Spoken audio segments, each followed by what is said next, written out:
This is the Ridge Hunter Outdoors podcast. I'm Canyon Clark here with Nate Burgess again this week. Scott Clark and Jeff Fry are on with us. We're going to be covering an article by Steve Shirk out of the October edition of North American Whitetail.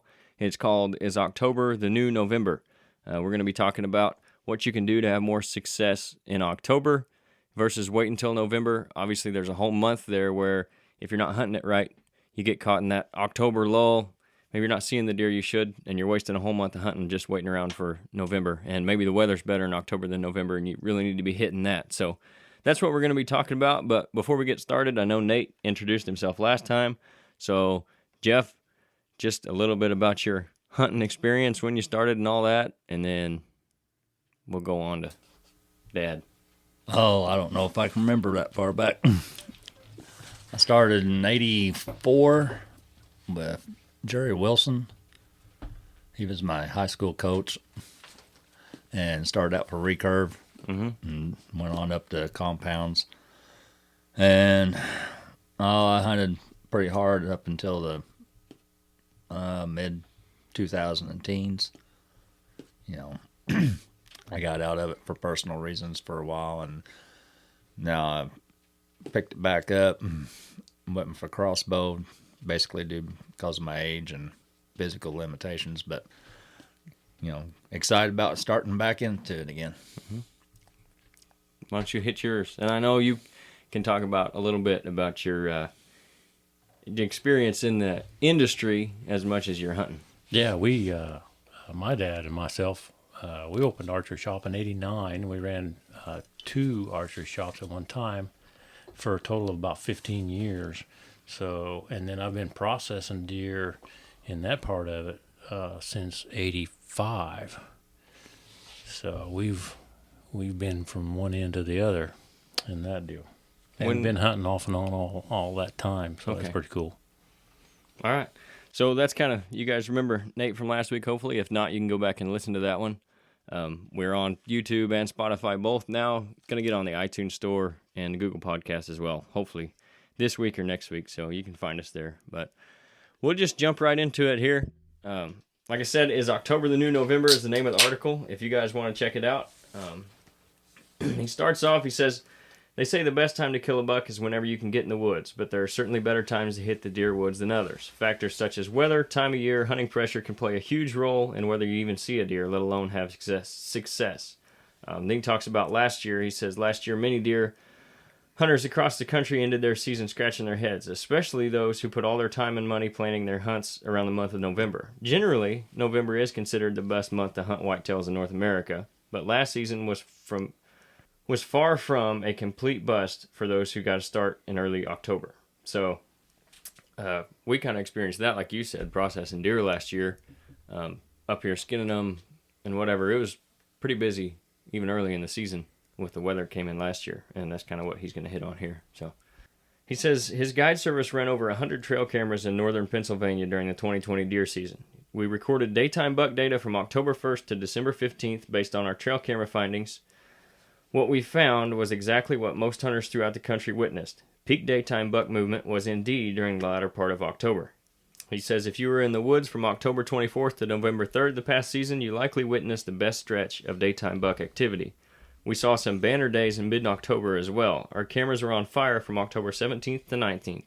This 3-day stretch was during the first prime cold front that hit northern Pennsylvania in October. I was fortunate to get out and bow hunt on October 17th. Although I didn't fill my tag that day, I had incredible action. So, right there, talking about the cold fronts that moved through, a big thing to look for in October. And last year was a perfect year for that. I don't know if you remember back to last year, kind of maybe some of your hunts in October a little better than years past. So I typically don't do too much hunting in October. There's definitely good opportunity to be had there. I can totally agree with what he saw on his cameras. I do remember it started on October 16th for me. One day ahead, I'd say that's probably how long it took the weather to get to that guy. Mm-hmm.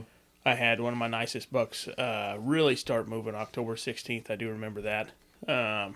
27, 28, 29, I had lots of daytime buck activity. 2 bucks that I was wanting to get a chance at. I do specifically remember them moving. They were hitting edges of bedding areas and scrapes early in the morning. If I would have been in the tree, I probably would have had a legitimate chance at them. 27, 28, 29, right through there. November 5th was good to me in that area. But I wasn't able to get in the woods last October too much, mainly because of harvest. Right, We were still right. trying to finish up and everything. But I totally agree with what that guy said on what he was seeing on his cameras. Mid-October, it did really start for me. The last few days in the month on camera, bucks were seriously moving.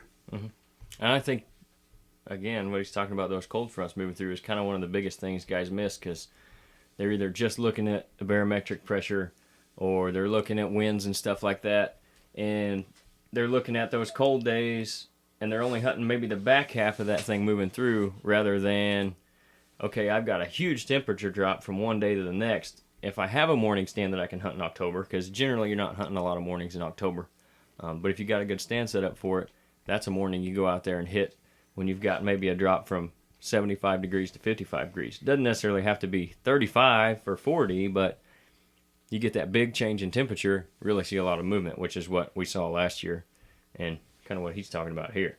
I don't know, kind of talking about last year as far as getting deer in goes. I don't know if it was any different than years past or saw any of that. You have your hunters now that back in the day, October 1st opening season, just about everybody had to go. That was like a holiday. But the deer wasn't as prevalent around here back then, and so it was a big deal. Now, not so much. Hunters depend on the weather, whether they're going to hunt even that first week or not. But as far as getting deer in, last year it started early and it just kept steady all the way through, and it was due to as much of the cold fronts moving in and coming in and staying and going than anything that I think anyway. Mm-hmm. And that's another thing too, is where not just necessarily a cold front coming in and staying and then it turning off cold for 2 weeks, because then at some point in there you'll kind of see them slow back down and get into their normal patterns again. Whereas if you get a front moving through 1 week and then it's out and it's hot again for a couple of days, and then you got another front behind that, those can be really good days too in there with those fronts, different fronts moving through at different times, not necessarily just the same cold weather over and over. And that's kind of going to be a theme throughout October hunting, and I'm probably going to try to do a video on that next week as far as kind of what you can do to have early season success, and most of that is going to be based around hunting the right weather, not necessarily burning out stands on those hot days where maybe you want to get out and go on October 1st just because it's the first, which looks like we're going to have pretty good weather this year anyway. Looking at those kind of days, not burning your good stands out on the bad days. If you want to go, maybe you got to stand on the outside of a buck's home range, or not your best stand, you can go hunt those on those hotter days, but maybe not necessarily going in and burning yourself out. Even just going and not seeing any deer, if you do that enough times in a row, it gets, harder to go back out than what it would be if you're sitting those good days and seeing deer, 50, 60% of the time you're seeing decent deer. So Here's the thing about the cold weather and stuff. Usually your mornings are going to be colder than your evenings anyways. Mm-hmm. And it's just like we've been through a pretty warm summer here in southern Illinois and the rest of the country. And so the deer is just like us. Boy, that cold weather hits. It's like, I'm ready to get out and run around and look around and be a little bit more active. And so on your mornings, you're going to see, especially after a cold front, you're going to see more activity. That's just right, natural part of it. But also on the flip side of that too, I've been helping your dad skin deer and with the locker and that for 30 some years now. And another thing you got to remember is when you're hunting October, if you can hunt the cool mornings, that's the time to go, because if you do kill a deer, it gives you more time to take care of that deer before it gets heated up in the day. And gives you more time for recovery. You're not out there at the night trying to find this deer before the meat gets rancid. for sure. And so you got to take that in consideration too. Yeah, even if you kill a big deer on that day, you're still not only hurrying up to get it, but then you got to sweat your butt off to drag the thing out and dress it and all that. And that takes some of the fun out of it too, for sure. I actually had that conversation with one of our guys in Kentucky. Their season opens earlier than ours, and they have a crossbow season early too. Well, and we get it sometimes in October where it's 85, 90 degrees, and a guy just doesn't really want to go out there and sit in that for the reasons you said, and the deer probably aren't moving anyway. But again, even if they are, you got to deal with that. Right. You got to think about after shooting that buck. So there's that too, for sure. So we'll get back to the article a little bit here. He just come off talking about that hunt on October 17th. He said, just following those days, the woods were ripped up with rubs and scrapes. In the past years, we've noticed that the first cold front, usually arriving around mid-October, really seems to increase buck activity, and if it stays fairly cold from then on, the bucks will continue to be more aggressive and daylight active. It says from November 4th to 10th, we saw a major decrease in daytime buck activity and deer activity in general, but the night movement was heavy. What we found was a major warm front hit the northeast during this time period and had a huge impact on daytime movement. So I think some of that, like where we're seeing, maybe not out in the woods, but up here seeing deer come in, is the numbers are maybe still going to kind of be higher than they were in October because more guys are taking their vacation days in November, so there's more people hunting. But I think across the board, that range right there, which would have been a couple days before that range for us, where it was real warm the beginning of November, and I remember this from sitting in the tree, they're pretty slow, when that warm weather hit. Even though it's November and the bucks are looking for does, it's still a little slower. And he talks about the daytime movement there, which I think as much as anything that'll have to do with where he's hunting and how his property's set up. Maybe the bucks aren't moving onto his property when it's hot because they're still feeding 2 times during the day, 3 times during the day, and 2 times at night. So maybe he's on the outside of their range, and when it's colder, they're moving farther and getting to him on his cameras. So maybe a lot of that will have to depend on where your stands are set up and how your property's laid out too. But again, the cooler weather is going to bring them out farther, and you're going to see more deer, even if you're on the outsides of that, even if your property's not really set up for where those bucks are going to be. Maybe it's a cruising spot. You're going to see more of that cruising activity on those cooler days too, for longer periods of time. There's another variable at play too, whenever you're talking about daytime movement in that period of November, is that, guys are taking their vacation. You get more people out there in the woods in the daytime. And so the mature bucks, are going to adjust their patterns to that. Mm-hmm. And so that's why, could be another reason why he was seeing less movement in the daytime and more of a night. Right. And even that, he's an outfitter. So even just having guys on his property, if they don't know what they're doing and they're out there spooking deer, I don't think you necessarily turn a deer nocturnal because all deer are nocturnal anyway. I think you push them off however many yards like you're talking about, changing their patterns, and then they're only getting back to your property at night. So I don't know, kind of talk about a little bit of that variable, like what you're talking about with the hunting pressure and stuff, which we see a lot too. Well, I seen a lot more of I was hunting mainly the 2 weeks before shotgun season, and you wouldn't see nothing in the mornings, right? And you wouldn't see very much in the evenings. But the most deer I saw was between 11 o'clock and 3 o'clock in the afternoon. Mm-hmm. And that was because the bucks had patterned the hunters, and so they was moving when they knew the hunters wasn't going to be there. Right. And one of the biggest deers I killed at 12:30 on a Thanksgiving afternoon. Mm-hmm. And shotgun season has a lot to do with that too. I mean, you're talking about before, but just right. Guys taking their November vacation in general. But that during that November time frame, that 11 to 2 o'clock window can be pretty good because those bucks are on their feet and looking too during that time, so they're going to be moving more. But again, it comes down to the weather. So I don't know if you remember last year as far as those first weeks in November. I don't know when you started your rutcation, we'll call it, last year, or kind of what you remember from that. I think I started November 2nd when I got my vacation, if I remember right. I was wishing I had a few more days earlier to get started. I think I might have had a better chance at one of the bucks I was wanting to kill. Like I said, 27, 28, 29. He was right there around one of my doe bedding areas. He's working scrapes in the morning. Just a thicket, about a 6-acre thicket probably on the edge of standing corn. Good bedding. In one end of the woods there's oak trees. Works down to a draw in a creek, and he was cruising along the creek. He was moving, 30 minutes after daylight. He was still out hitting scrapes, mm-hmm. Making rubs. I had him on camera there. I wish I could have got to him a few days sooner. I think I might have had a chance at him then. But November 2nd is when I started. Still was seeing pretty good buck movement in the mornings. I don't remember, having any slow mornings. Just nothing I wanted to shoot until the 5th. I did kill a buck November 5th. I had to give him some time. I gave him 3 or 4 hours before I went to him, and it was heating up. I do remember that. It was starting to get warm there in the middle of the day. I think I got to him, maybe noon, 1 o'clock. Mm-hmm. It started to get warm. So it was warm November 5th. I do remember that for sure. Mm-hmm. I think it did stay kind of warm for that first week in November. So it, of course, there's still, the rut was just really kicking off, The first few does were coming in. Those bucks were going to be out there looking. But I didn't see outstanding buck activity, that first week there. But I was able to put an arrow in one.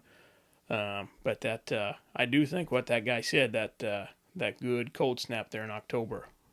If I could have capitalized on that, I might have had a better season last year. Still not disappointed with what I had, right. But I might have had a better season if I would have properly capitalized on that. If I would have had a chance. Right. I think Jeff touched on something earlier, talking about that. The bucks going, it's cooler. That cold front. When we get deer in the first October, their coat's already changing. They're already putting on their winter coat. Some of them already have it. Most all of them will at least be in that change mode. You can see the different colors, hair in them, and they're moving over. Now, bucks especially, they're going to lay up and not necessarily hunt that cold front when it comes in. Hunt the back side of that cold front after the temperatures are already changed. And because the bucks are going to go, yeah, it feels better now, right? Yeah, I'm going to get up and move a little bit because it is 20 degrees cold. Not hunt the cloudy day with the wind as it's moving in. Hunt the back side of that when it's already changed, because the bucks are feeling better. They are moving a little bit in cooler weather, especially early October. Now, when you get into rut, all bets are off. Yeah, cold weather's okay, but the rut plays a part in that. Early October before the rut. Take a look at the backside of that cold front after the weather's already changed. Now, it's not going to stay cold forever, so there's a window there. Mm-hmm. But take a look at that window. Yeah, and I think the biggest opening in that window is if that cold front is moving in on, say, a Sunday afternoon, and it's pushing through into Monday morning. Maybe you go hunt that Monday afternoon where the temperature's settled and it's kind of settled. Maybe you still have a nice steady wind. And I think the deer know that that's coming too. I know a lot of guys look at barometric pressure, but as far as I know, and seen a lot of the insides of deer, I don't think they have a pressure gauge in them, but I do think they can feel the wind. And I think they know that when they feel the wind on a certain side of them, whatever it is, with the light and the sun, however they do it, they feel the wind coming from a certain direction, they're smart enough to figure out, okay, that means this type of weather's probably coming. Because we know when we get those north winds, generally that colder weather's moving in. And then as they come around to the other side and blow it out of there, we know what's moving out. So I think the deer can see that a lot. And not to say that you shouldn't pay attention to barometric pressure. I just think it's more of a indicator of what's going on as opposed to it can be why a guide. It can be a guide for you. Yeah. It's just as a guide to what's going to happen. And yeah, Yeah. You're right. So you walk outside with a long sleeve shirt on, you're going, maybe I should have put a short sleeve shirt on today. Mm-hmm. Deer same way. If they've got their winter coat on and they get up, they're going, maybe I'll lay back down. Right. Same thing. Yep.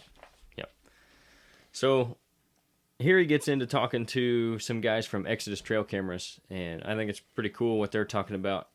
He does go on to say that there was another cold front that hit during mid-November, which would have been right around shotgun season when we really saw a pickup in deer movement and deer being killed, which is going to happen every year anyway with gun season. It's easier to kill them, more guys hunting. But when you compare it to other years, I think it was probably a pretty good year as far as that, and I think the weather had a lot to do with that. So he talks about that, and then he says by November 20th, though, most rut activity was over, and then from then until December 15th, their daytime buck activity was at its lowest during the study. Then he goes on to talking to these Exodus guys, and they run over 200 trail cameras across several states. So they're kind of getting a wide view where most of us have 10 trail cameras over 3 properties. These guys have over 200 cameras over several states. So I believe this is Chad Sylvester. He's a co-owner of Exodus. He says, when a front hit a Midwest state like Illinois, we could basically follow that weather event west to east on our cameras with increased activity. So, like we all know, weather generally moves west to east, kind of like we hit on earlier with being a day ahead of him in Pennsylvania or whatever it is. So, but they could kind of see their daylight activity and the bucks ranging farther and more activity on their cameras when that cold front came into Illinois, and then it went on to Indiana, and then their cameras picked up in Indiana, and then when it moved to Ohio and even farther east, then their activity picked up there too. So kind of solidifies everything we've been talking about as far as that weather front goes, and you can follow the weather front along with the activity. So I thought that was kind of cool to see from guys who are running a ton of cameras that most of us can't really see, but where it's over several states, so it's not like it's just happening in Illinois or Iowa or Minnesota. That weather affects them no matter where you're at. So then Jake Hoffer, I don't know if I'm pronouncing that right or not, he's also from Exodus. He does most of his hunting actually in northern Illinois. He says in 2020, late October proved to be the most intense time for mature buck activity on trail cameras between bedding areas and community scrapes. He says in Illinois from October 23rd to 31st, was the peak of daylight activity on various farms throughout the north-central region of Illinois. The intense weather fronts only magnified the already strong annual buck activity in late October. So right there he does talk about every year there's a reason guys take their vacation in November and late October is because there's generally going to be pretty good movement anyway, just because of the does coming into estrus and stuff like that. But this stuff is going to magnify that if you can get a good weather front coming in and hunt those days, hunt the best days. That's when you're going to see the most activity.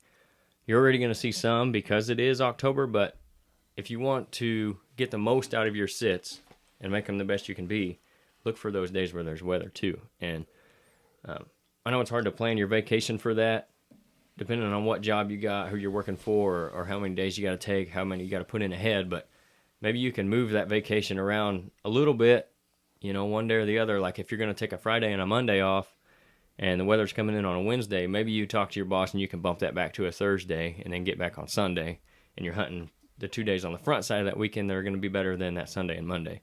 So something to think about there too. And I assume when you're on your vacation there in November, you're hitting it pretty hard no matter what. So, but you can probably see with that weather, you'll have some days that are better than others. You'll have sits where you're kind of out there bored. And being that it's November, like you said, didn't have a lot of slow mornings necessarily because it's going to be fairly cool. But some days where it's really booming, maybe some of those better weather days as well, even in early November. Yep. Oh, yeah. I remember one morning, can't remember which day it was. It might have been November 4th. I can't remember for sure. But I did have a really good sit, tons of buck activity. I had a hot doe around me. The nicest buck didn't get close enough to shoot, of course. But I did see a lot of good running. And he had her down there. There was a draw, and then he'd run her up on both sides of the ridges on both sides of that draw, and they just chased in there for hours. It was great. But then, of course, once you get to the rut, some guys say, I'm not seeing nothing. There ain't a deer in this woods, And a guy half a mile down the road, he can say, I was seeing them everywhere, Just depends on the does at that point. Right. That's what I've always felt like. You're either in the right spot or you're in the wrong spot. But I did have a few really nice mornings last November. Seemed like they were all sunny. I don't remember too much, except for in gun season. In gun season, I did have a awesome morning sit downwind side of a bedding area in the rain. Last year, Saturday of shotgun season was just a wash. I mean, it was nasty. Yeah. But I put my rain suit on. I got in there. Of course, I'm talking about mid-November now. But anyway, right. I put my rain suit on. I got in there.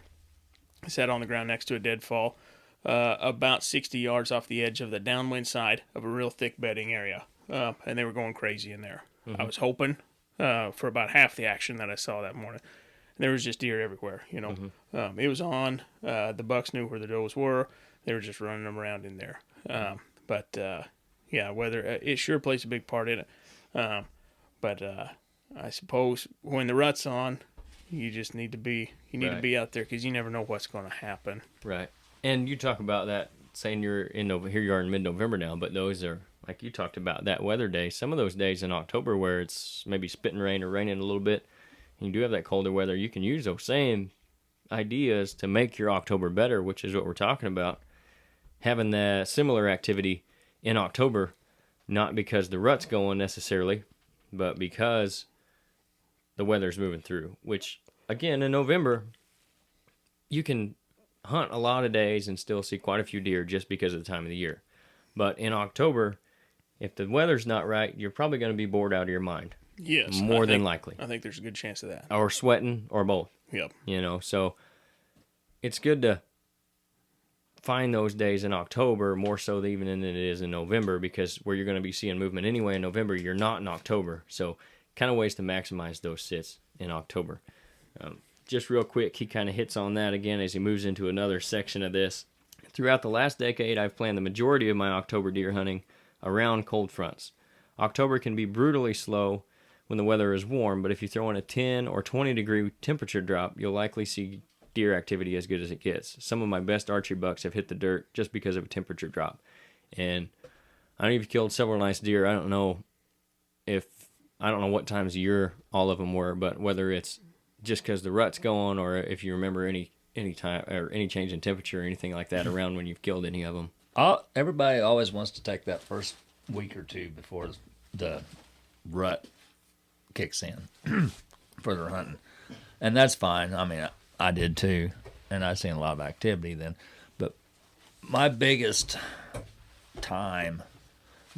week in October was always the week of Halloween.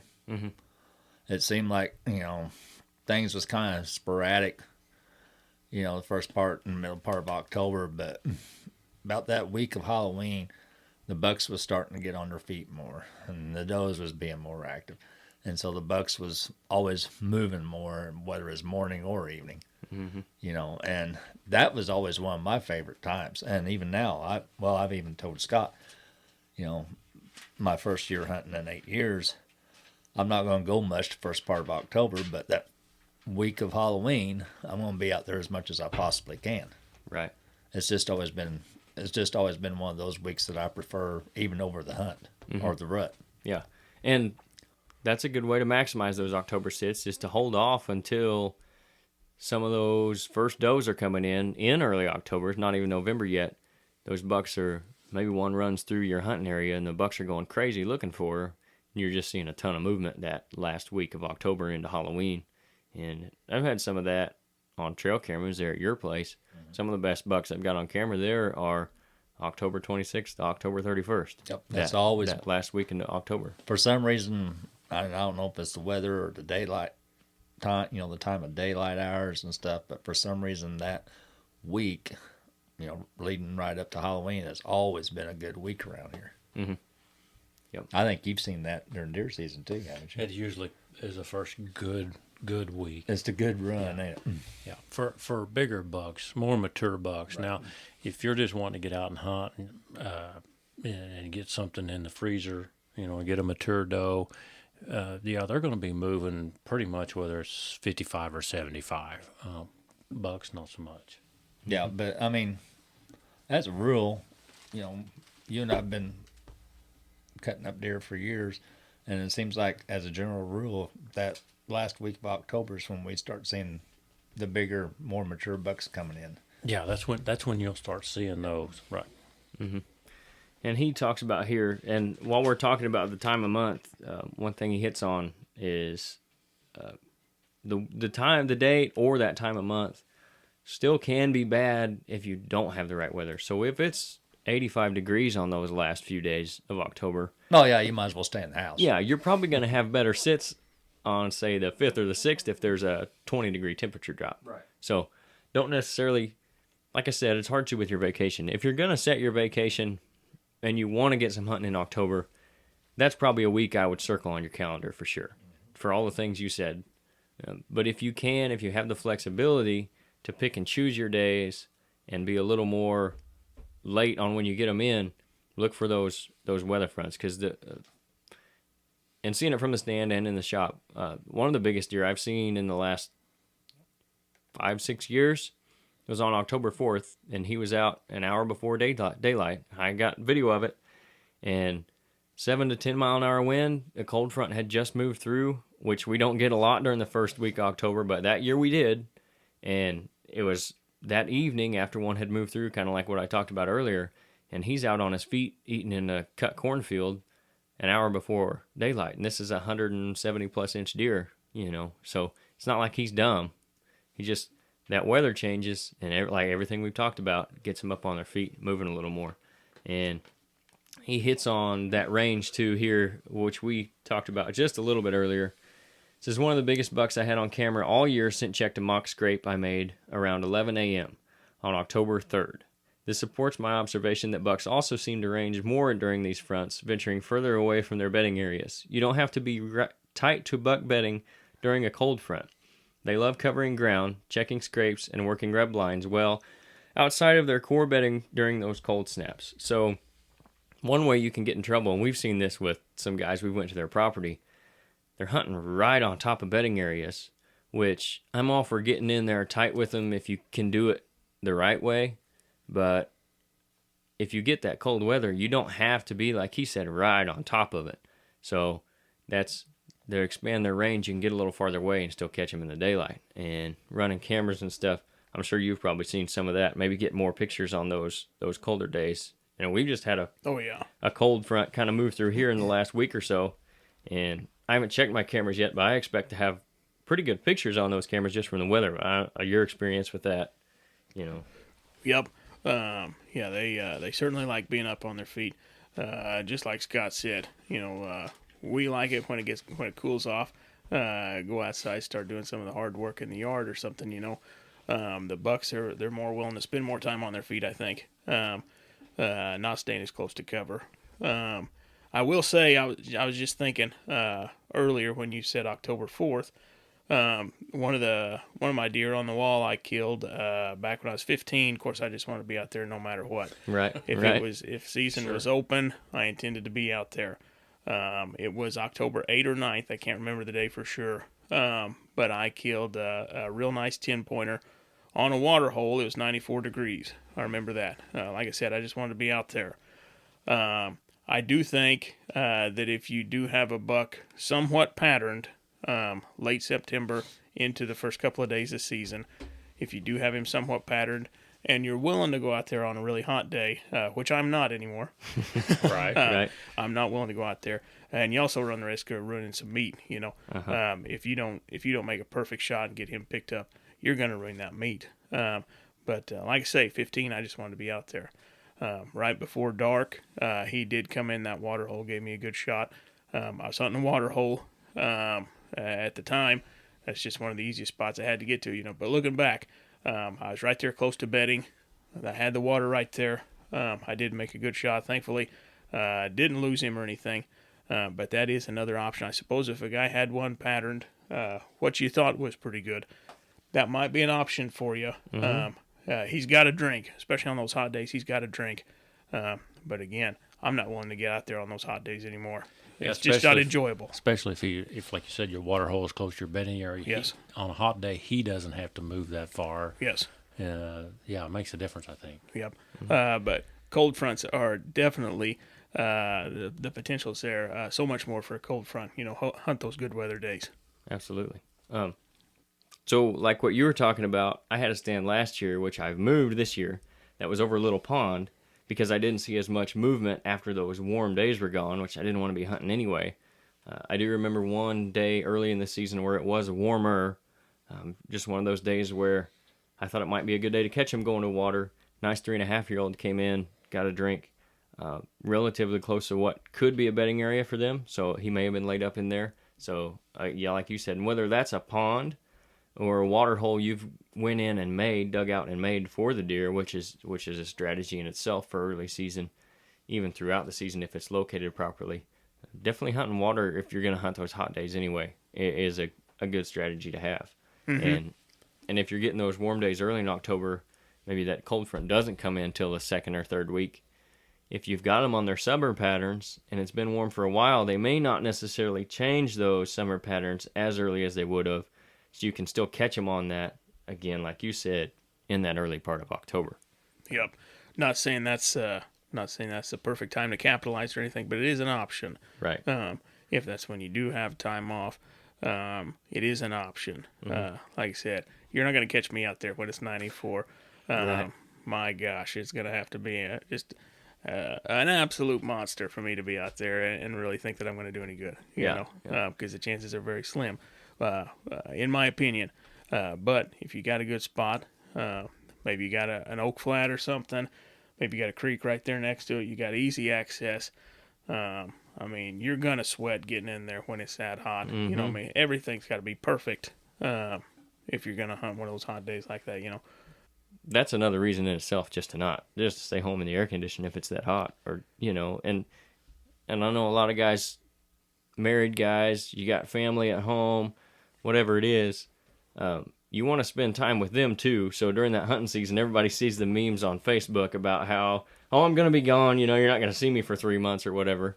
So if you can capitalize on those cold weather days and not hunt as many hot days, then you're still balancing that, you know, that home life, I guess you could call it, with your hunting, and everybody's happy that way, as opposed to you're just being gone to be gone.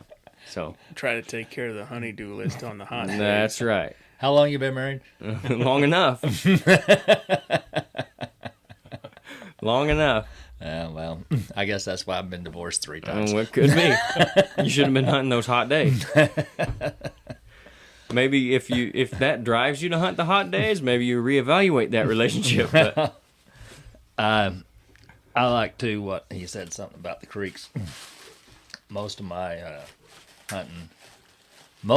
hunting has been done along the river or creeks, and that's why. And I don't know, you probably picked this up on me when, you know, we've been scouting, either for me and you or for clients and stuff. I'm always the first one looking for creek crossings, because on a hot day like that, that's where you're going to find them deer. They may be bedded up anywhere along the river or creek, but they're going to go to one of them crossings to get them a drink or to cross over to the other side. So not only is it a natural funnel, but it's also a place, if you're going to hunt hot days, which I don't recommend, but, you know, I know how time goes, and you sometimes you just got to go when you can go, regardless of the weather.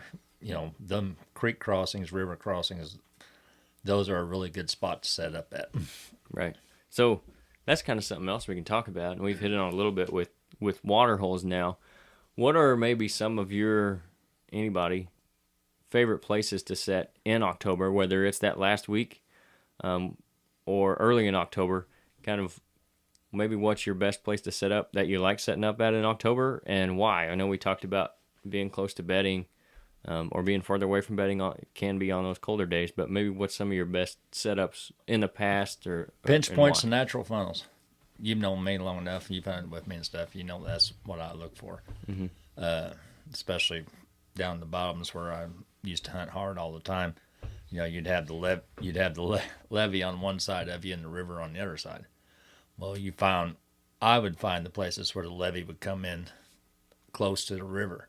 You know, may only be 50 yards wide at the most, you know, and set up in the middle of it.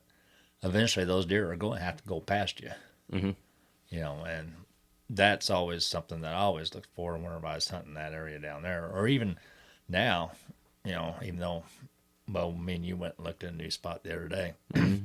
There's no real levees or pinch points, but you can, you know, we spotted those natural funnels, Transition whether lines it's transition zones or the way the creeks, you know, it had a creek running through it, the way they followed the creek, you know, and funneled that to a certain part where they come out into the field, you know, on an inside corner or something.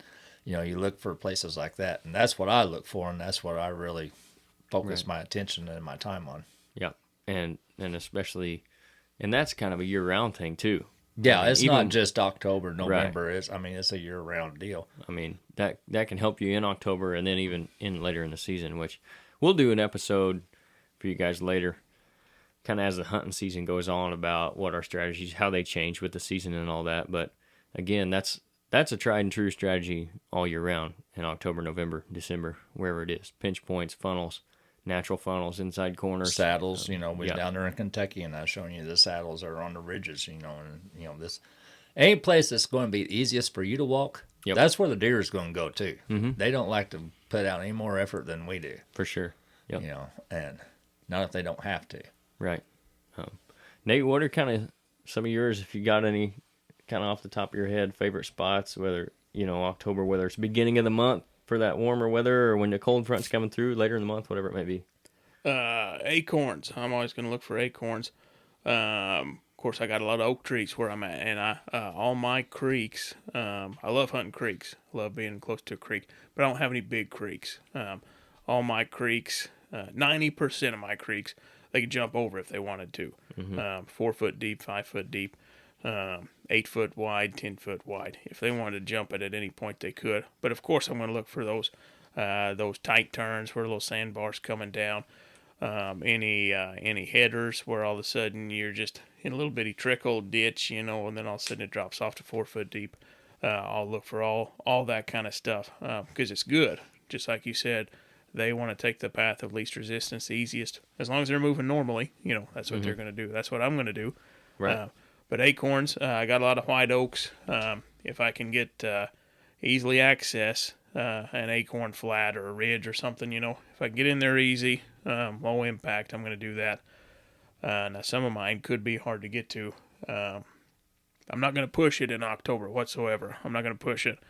I feel like a lot of times I wait till at least late October before I really go.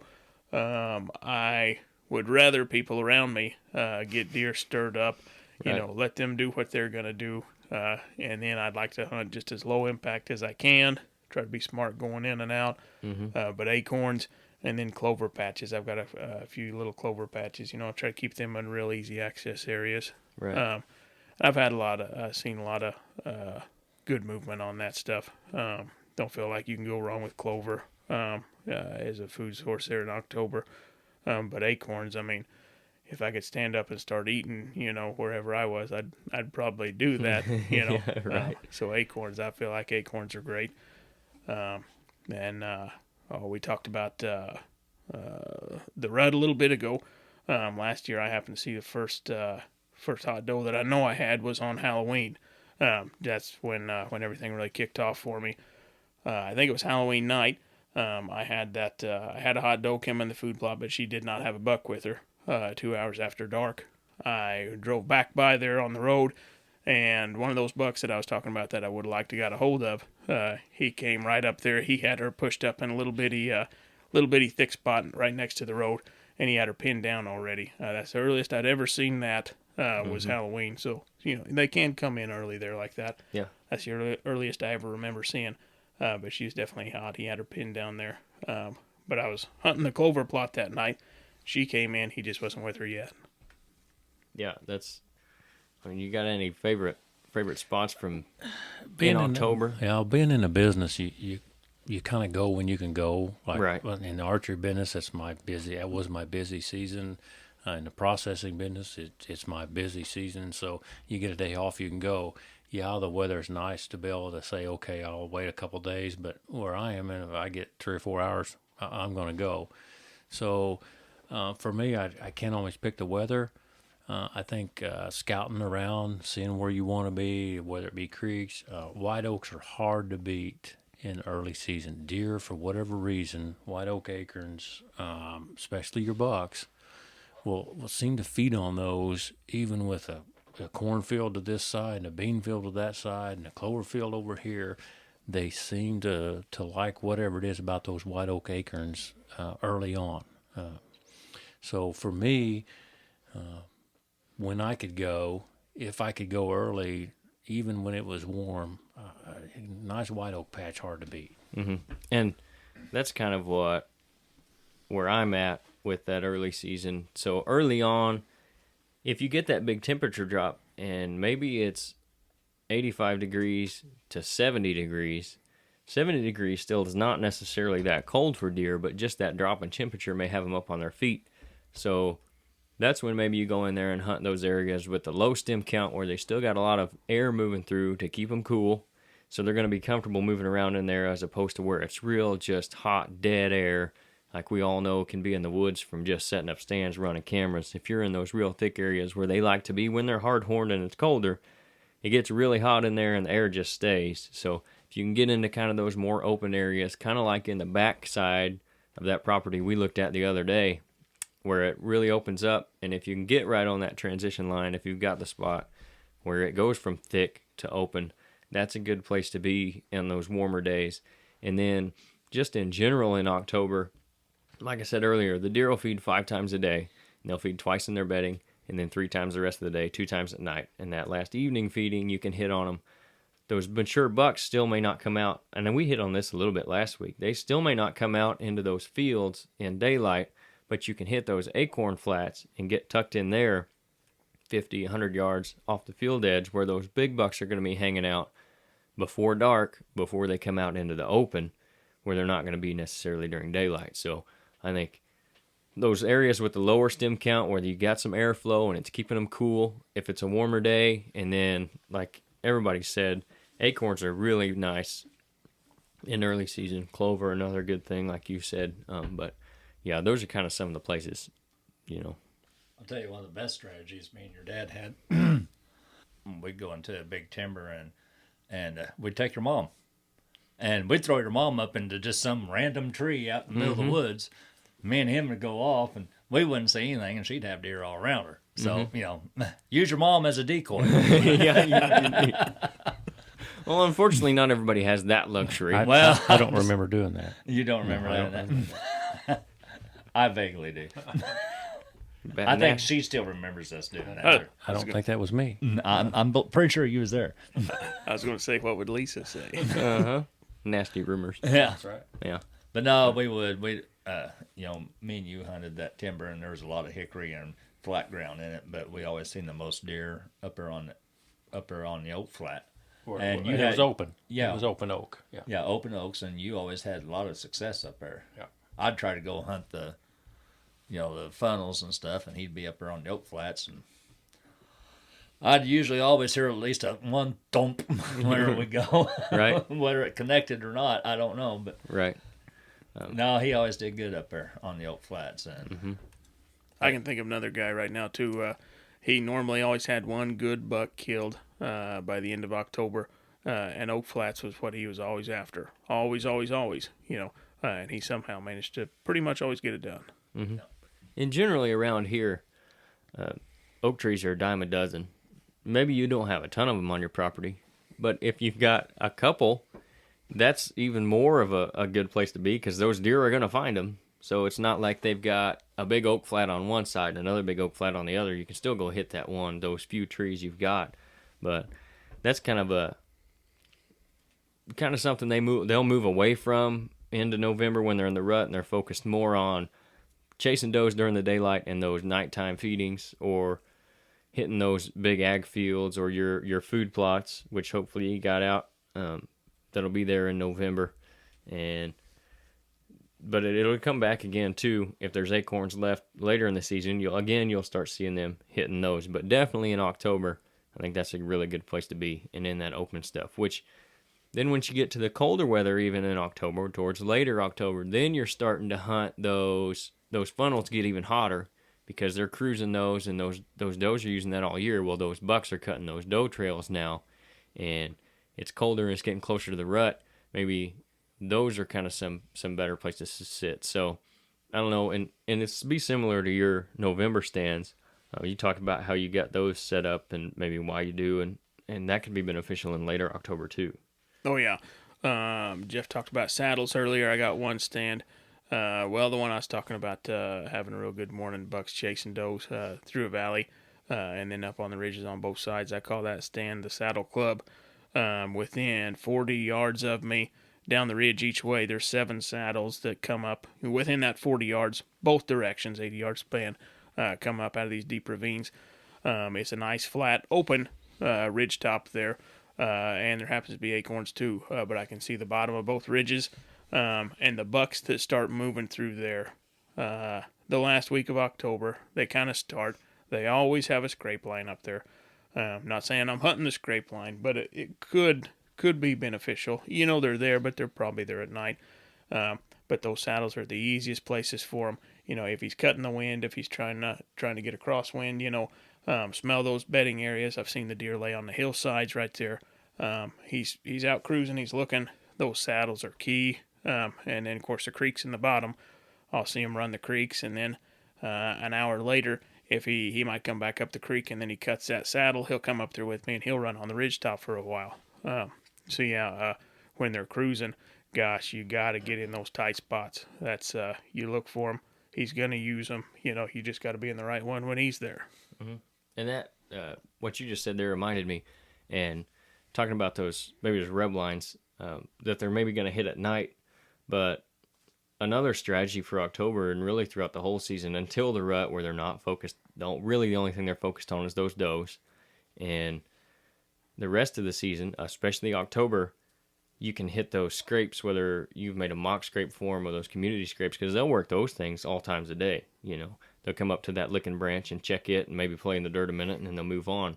I try to have, and I know we set up a couple the other day, at least one mock scrape per bow stand that I have within bow range that I can shoot, because those bucks are going to find them, and then they'll frequent those scrapes to keep their scent fresh on that. Whereas a rub, maybe they go and rub the tree once when they're in velvet, or they hit another one time as they're putting their scent out, maybe on those cold weather days where they're feeling a little antsy, or towards the rut, the beginning of the rut. Maybe they hit them once and never hit them again, but those scrapes, they'll continuously come back to them, hit them during the daylight hours. That's another really good thing in my mind for October, and we've seen a lot of guys. One of the guys, customer of ours, has a ton of success hunting mock scrapes, kills big deer every year, hunting over those, or just using them to pattern his bucks and seeing them in the daylight and figuring out where they're going, where they're coming from, stuff like that. So that's another thing too I really look for, whether it's a natural scrape or if I go in there and make one. I try to have at least one if I can by every stand. Now there's some stands where it just doesn't work out, but within bow range at every stand, that can be another thing to really help you in October on some of those better weather days. Not necessarily going to work them on a hot day because they're not close to their bedding, unless you are tucked up close to their bedding, but especially on those colder days, that can be they're going to be out scent checking because they've been laid up. They haven't hit that thing in 3 or 4 or 5 days because it's been warm. Now that cold weather moves through, they're going and hitting all their old spots where where they can get their scent in there. Mm-hmm. And those are good days to hunt those as well, as in October, for sure. Yep. I think another thing that guys tend to do a lot during October is they want to hunt right on the field edge. I never had much luck doing it. I always like to be 30, 40 yards inside the timber, because them bucks and those two, the first hour or so before dark, they're going to be in the timber and they're going to be running parallel to the field edges. They're going to be, looking for danger and just kind of milling around, chewing on acorns, checking mock scrapes or whatever. And I think that's what a lot of guys get in trouble with, is they want to hunt right on the field edges where they can hopefully see 20, 30, 40 deer out there, Mm-hmm. and 100 yards away. 100 yards away. Can't shoot any of them. Right. Shoot any, but you can see them. But if that's what you want to do. Yeah, but if you move back into the timber, at least within your effective shooting range from the field edge, you're going to see a lot more deer, especially in the early part of October, because them deer just ain't quite ready to come out into the open yet until right at the last light. Right. And where then, they're coming out for that feeding. Yeah, and then you better hope they come out right underneath By of you. you, Yeah. because you're not going to get a chance at them. Yeah, and that's another thing in December too. Guys hunt. Obviously, you want to be hunting food, but in October, like you just said, hopefully they come right beside you, because if you look at a field edge and you walk down the edge of the woods, okay, you're walking down, well, there's a good trail. You walk another 30 yards, 40 yards, well, there's a good trail. You walk 50 yards, 60 yards, well, there's a good trail. There's no way to tell. You'll see all them good trails coming out to the woods. What you want to look for is a parallel trail inside the timber that cuts all them trails going out. where all those trails are coming from a general direction. Get back in there like you're talking about, off the edge, find where they're kind of coming together, Right. and then coming out. Instead of, okay, I'm going to sit 20 yards from this trail and cross my fingers and hope that big buck walks out here, instead of 200 yards down the field edge, Yep. which you see so often when you're hunting those big ag fields, is they can come out anywhere, and especially bucks. How many times have you seen a mature buck come out of the same spot time after time after time? Oh, you won't. No. They're smarter than that. You know, down there where I was hunting, you know, we had 4,500 acres of just that we farmed, of just big ag fields, you know, and you might see him come out here one day, and the next day he might come out a mile and a half down the levee somewhere to a different spot. You know, you can't go by that. But you can almost guarantee you, if you're in his zone, he's going to cut them paths inside the timber at some point or another, whether it's in the morning, the afternoon, the night, you know, evening, or a day or two from now, or whatever. He's going to be in there. Yep. And that's what you got to kind of look for. Yep. And I think that's a good cold weather strategy too, where they haven't, like I said, haven't been checking their scent spots. They haven't been checking doe scent to see if any coming in either. So you get that cold weather front moving in. You're hunting on the back side of it. You're hunting inside the woods where the bucks are going to be cutting those doe trails. That's a really good place to be, because those does, like you said earlier, they're using the same trails year round, coming in and out. The bucks know that just as well as we do, so they know where to go to scent check those and then find out if there's any does and estrus in the area, which they're going to do when that cold weather moves in. They're feeling a little more active. So that's a good point too. We've seen a lot of that on client properties where guys have their stands set up. Doesn't seem like for any other reason other than they can see, or it's on the field edge, you know, and it's not necessarily the best spot to be. Well, that's how they hunt on TV. Well, right, exactly. Which is what you see, you know, and TV, Facebook, YouTube, whatever it is, you see guys, because they got their cameras up there, and a lot of guys fall into that. And maybe it's just because they can see 30 or 40 deer, even if I they're think 100 if you're yards sporting away. a camera, it's absolutely the reason they do that. Yeah. You get more footage on the edge of a field. You zoom in 100 yards, and you can't tell if that deer's 30 yards or 100 in a camera lens. That's absolutely why they do it. Yeah, yeah. Footage. Yep. Which makes sense. You're not going to tuck yourself back in there where you can't see anything. blame them for it. It's just the way it is. No, that's Right. marketing. Yeah. You know, they're marketing their product, and that's the way they can do it, is by putting deer on film. Yep. Out in their 5-6 acre food plot of whatever seed they're pushing. They're out there on that field edge filming them in that field where they've planted. Yeah. You know, they get lucky and have to shoot one, but yeah, I mean, it's an inconsistent way to hunt, and what we're trying to do here and talking about this whole time is maximizing your time in the woods, sitting the better days, and not only the better days, but the better stands on those better days. So that's kind of what we're looking for here, not wasting your time in the woods. What maybe are some, like when you first started or early on when you were hunting, some places you sat and you thought, you know, this should be great, but early in the season you kind of fall into that October lull, as they'll say. Maybe what are some stands or places you can kind of remember being just abnormally slow and think that may have had something to do with just location or anything? I mean, anything come to mind as far as that goes? Oh, about every stand I've ever sat in. Yeah. I mean, really, you're going to hit that lull. You Right. can't get away from it. You know, it's coming. You know, unless you're on a game farm, Right. You know, and I'm sure they have lulls on them too. But Right. you know, there's just going to be that time of year and stuff. There's going to be that period where the deer just ain't active at all, except for maybe at night. You Right. know, it's just. And I think that's kind of what we're trying to talk about avoiding here is, like you said, there's going to be those times, and most of the time it's when the weather's hot in October. Yeah. Don't burn yourself out on those days, because then you're going to fall into that, well, I'm in the October lull. Well, if you'd hunted 3 days ago when it was 55 degrees outside with a north wind, you just saw all kinds of deer. But instead, you're hunting this next week, which, if that's the day you got off to go, that's the day you got off to go. I'm just saying, don't burn yourself out on those hotter days when that October lull hits to that warm weather, whatever you want to call it. Try to hunt the best days and Don't burn yourself out, but don't burn your stands out. Exactly. That's just what I was thinking. Yeah, which I got a lot of guys will do that time of year. So. Yep.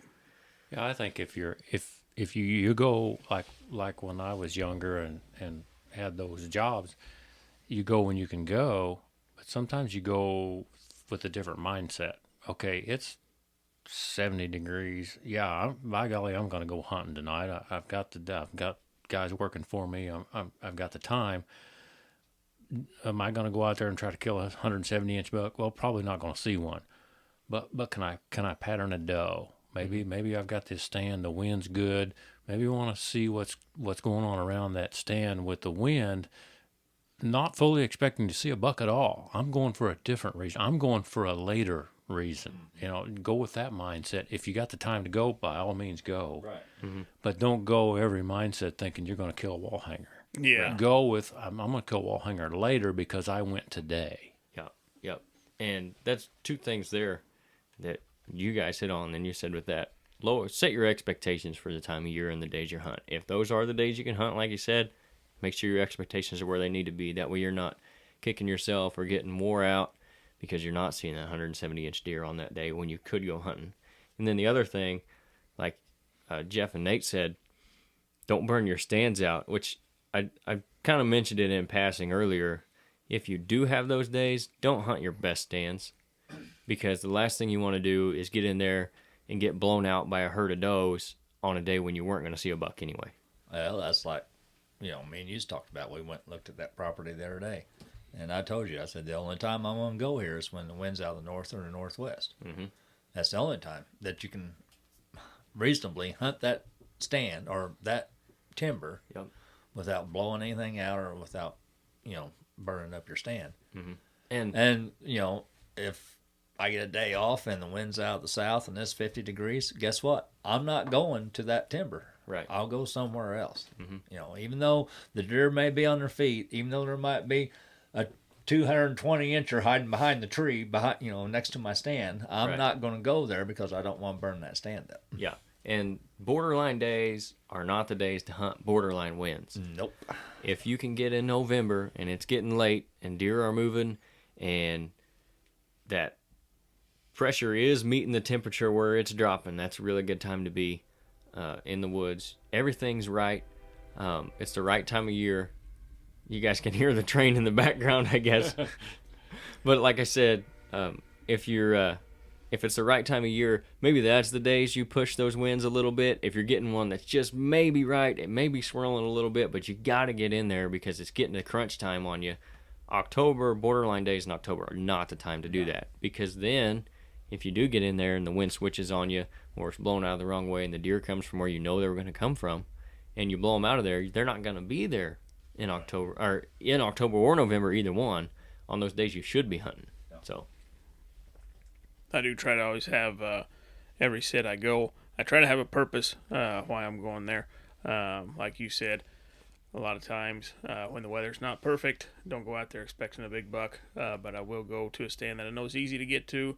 Maybe I can see a long way, because I don't have any big woods to speak of. I'm hunting little brushy draws. I can see across the field, to other spots. If I got a spot that's maybe an observation stand that's safe, whether I'm not pushing it, I can see, they're over there, I know I can get over there when the time's better. There you go. But I try to have a purpose when I go out there to every spot, maybe it's not to kill a big buck this time, but try to figure something out, go out there and set realistic expectations. I'm always going to be conservative. If I'm going to do something stupid, it's probably going to be between November 10th and 20th when things are just pretty crazy, Right. Like you said, the risk is big if you're going somewhere that you got a borderline wind. I'm not going to go somewhere where I know I got an awful wind. But if you got a borderline wind, I might push it then, when the reward could potentially be high. Mm-hmm. And also if, you're going to get ground scent. Anytime you go out there, you're getting your scent out there. If I can do it right before rain, if I can do it before rain or something, that makes me feel better. If it's a windy day, I'm more likely to do something a little dumber. Maybe they won't be able to get just a full nose full of my scent, Right. Maybe they're going to have a harder time smelling me. But I do try to go out there with a purpose every time, and a realistic purpose. Yeah. And I liked what you said about observation stands because they do play a role. Mm-hmm. You know, and you can put those on field edges or just sitting in your vehicle from the road and watching. You know, they'll help you determine a strategy, make up a strategy for some kind of deer that you want. And that reminded me of a few years ago. There was this really nice buck about 1.5 miles from my house, and he stayed there all the time. And you can go through there in September and stuff, and you can see him out in the bean field. And he'd always went by this one big lone oak tree that's in the middle of an 80-acre field. And you'd always see him out there by that tree at a certain time of night, you know, or evening, you know.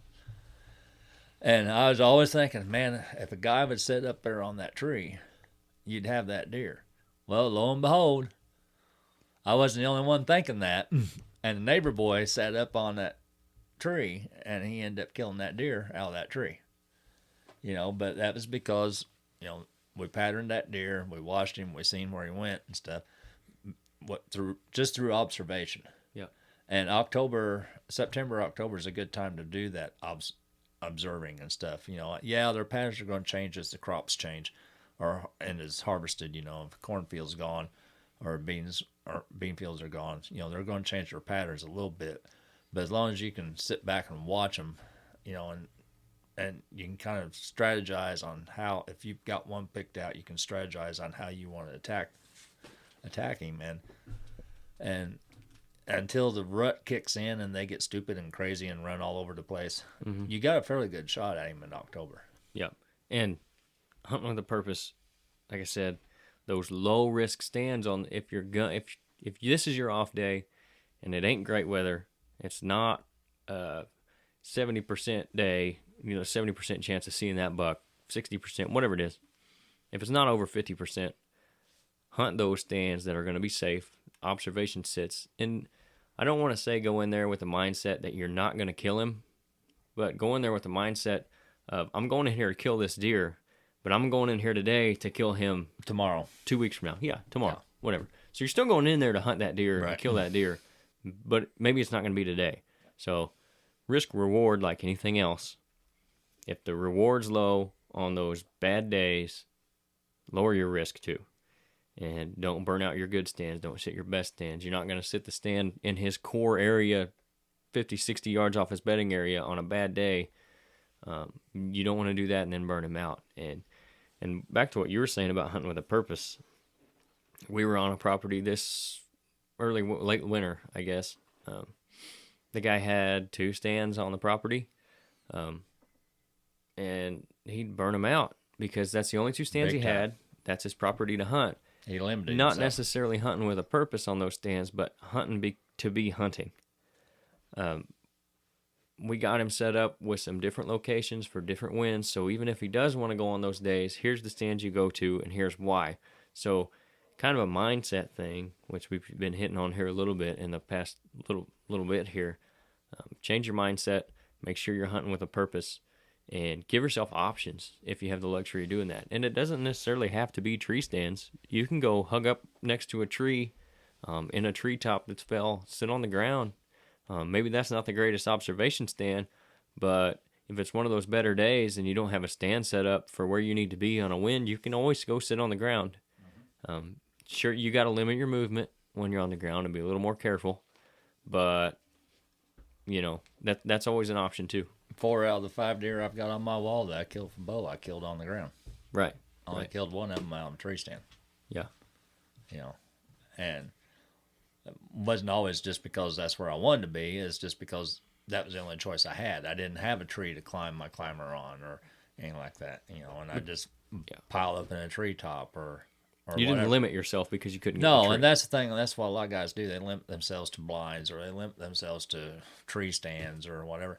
You know, don't limit yourself. Keep your options open, and you know it'll make you become a better hunter. Mm-hmm. You know, and I'm not saying get out there and stalk deer and stuff, but you know, try hunting on the ground. Right. You know, and just see what works for you, and just don't limit yourself to what you're told is supposed to work. Right. And you know what works for Nate may not work for me. Right. What works for me may not work for Nate.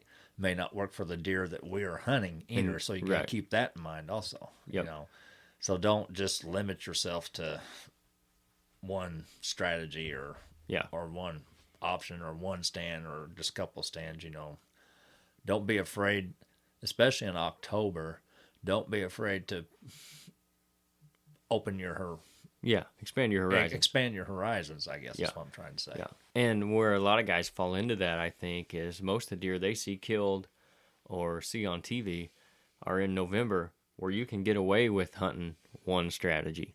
Right. This is what we're talking about for October. Is give yourself options, because when November rolls around and it's the rut, then I can go target this one buck in this one location. And if you burn the stand out, you burn it out. The best part of the season's behind you anyway. Then you got to change your strategy again for the late season, no matter what happens. So November's not necessarily as important to. I mean, you still want to hunt with a purpose, but you can get away with a lot more. We're talking about October, where the deer aren't as dumb yet. I mean, they have more than just one thing on their mind, and you got to give yourself options. And the ground can definitely be one of those options. Like you said, killed plenty of deer on the ground.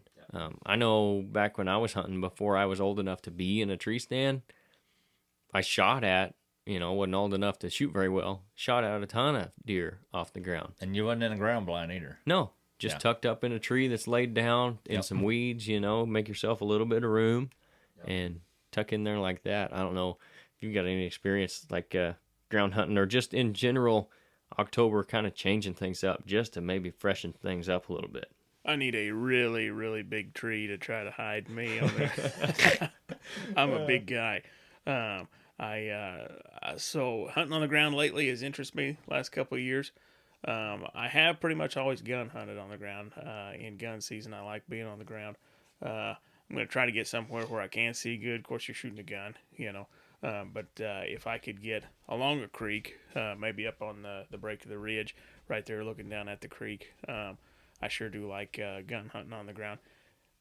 If you need to move, you can, I suppose. But to me, gun season, all bets are off. Right.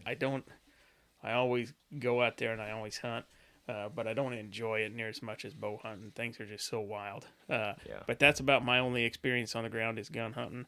And most of the time I'm going to be on the ground in gun season. Bow hunting, I have bow hunted on the ground a few times. I love the idea of trying to get it done. It's crazy. You kill 4 big deer off the ground. That's incredible. I mean, right there, eye level with them, and you still fooled them. I've had a couple of bow hunts where I got on the ground, and again, just like you guys are talking, thick. You got to get somewhere thick, somewhere you can hide. Good background cover. Need a good backdrop. Oh yeah, sure. That I did have good success. One of the most excited times I had a doe came like 3 yards away from me. I was just in a pile of honeysuckle. She walked right around the edge of it. I can't believe she didn't hear my arrow on my wrist sitting there, tink to tink to tink to tink to. But yeah, gosh, that adds a whole nother level of excitement to it. Get right there, eye level with them. Yep. One of the best hunts that I was on was it was 2010, I think it was. Remember when I killed that big 10-pointer down there in the bottoms? But Yeah. I think it was 2010. But anyways, I was bow hunting down there in the bottoms by myself in a pinch point, and I was in my climber, and a cold front come through, and it started icing, and the wind was a whipping, and the tree was a rocking, and I'm like, I'm getting down out of here. And so I got down out of my stand, and I thought, I still got an hour before dark.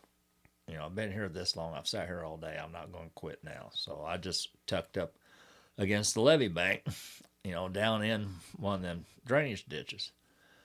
And I was tucked up in there out of the wind and that. And about 30 minutes before dark, I seen a bunch of does coming. And they was coming up on the flat that was up above me, about 5 foot above me. I was about 5 foot below down the ditch. And they come through. And I let them pass, and I looked up, and all I seen was horns coming. So I went ahead and drawed back. I didn't know how big of a buck this was. I didn't know if I was wanting to shoot him all. I knew that there was a buck coming my way. So I went ahead and drew back and got ready for him. And he come up there, and he was 5 yards away from me when I put an arrow in him. Turned out to be a 150-inch 10-pointer. And you talk about fun. Yeah. I mean, that was just fun. And That's the kind of hunting I like to do. Yeah. And It's like I said, it's another option, and it can maybe help you keep from being burnt out because you're doing something different. right, in you know, October. the first big buck I killed was a 16 pointer. I killed it down here on Horse Creek after the tornado went through. You know, and there was no place to put a climber or a stand or anything. First time I'd ever been down in that part of the country hunting. You know, a friend of mine, cold front was getting ready to come through. We went in there. He found a tree to climb. I couldn't find nothing. I just piled up in a treetop. Thought, well, this is stupid. I'll just sit here and freeze my butt off until it's time to go home. You know, had vehicles and people come across the creek and stand there and talk. And I'm like, I give up. I'm done. You know, and they left. And then 30 minutes later, here come this buck. Come walking right up there in front of me and started working a scrape. And I let him have it. Mm-hmm. You know, and it's just, you never know. And you know, most people, if they'd went in a place like that and seen there wasn't no tree to climb, they would have turned around and went back to the truck. Yep. You know, so take advantage of your cover, take advantage of the habitat that you're hunting, and use it to in your advantage. Yeah. And you'll find you'll open yourself up to a lot more success. Yeah, and if you only have $120 budget for tree stands, maybe that's one, maybe two stands. You can still go sit on the ground for nothing. Yeah. You know, so A $5 chair, if nothing else. yeah, or a bucket. Yeah. You know, go tuck up in something, sit on the ground. Gives you another option, especially in October, where you may, if those are the only two stands you can buy, you're gonna put them in your best places. If you get that day off and it's not a great day, go sit on the ground. Don't burn those good stands out. So that's gonna kind of wrap up today's episode.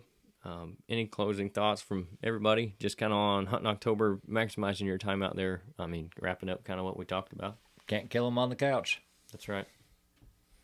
Yeah, if you get the time off, go. Just have a plan. You know, try to be smart. Be smart. Don't burn yourself out before the probable best part of season gets there. Don't burn those good spots out. Right.